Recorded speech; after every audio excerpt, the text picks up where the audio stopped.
Una sa mga balita, sinimulan na ng pamahalaan ang paghahanda upang matamo ang zero casualty sa pagtugon sa kalamidad.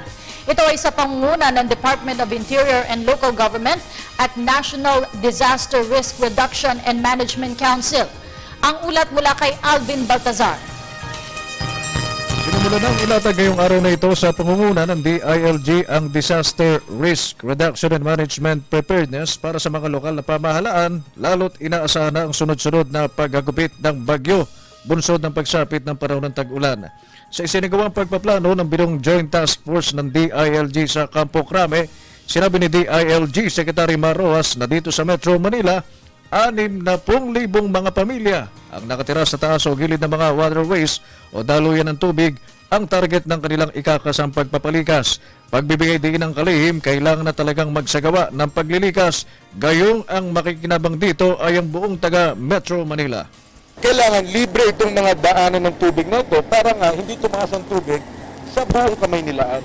So ang nililikas natin, ang matutulungan dito, hindi lamang yung mga nakatungtong o nakatira taas o sa gilid ng mga waterways, yung buong Kamaynilaan ang natutulungan dito dahil pag mabilis ang daloy ng tubig dito sa mga waterways na ito, hindi tataas ang tubig sa loob.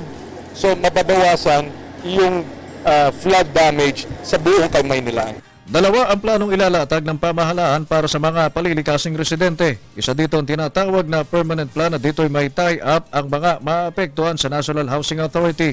Ang isa namang plano ang mapigilang mabiktima ng sakuna ang mga residenteng hindi pa nagsisipag-apply para sa permanente na lisanin ang kanilang mga ora de peligro tirahan. One is yung permanent na paglipat. Ito, matagal-tagal ito because it will require them to sign a financial package sa NHA. No? Meantime, pinaghahandaan natin, yung hindi pa nakakalipat ng permanente, pinaghahandaan natin, in kaso na magkaroon ng sakuna, in kaso na magkaroon ng pagbaha, ano ang disaster plan para sa kanila? 11 waterways ang tinuturing na priority areas ng pamahalaan dito sa Calacang, Maynila para ikasa ang paglilikas sa lalong madaling panahon. Ilan na dito ay ang mga nakatira sa Manggahan Floodway, San Juan at Pasig River.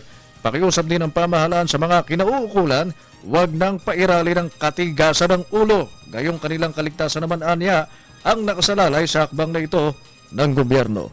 Para ng bayan, Alvin Baltazar.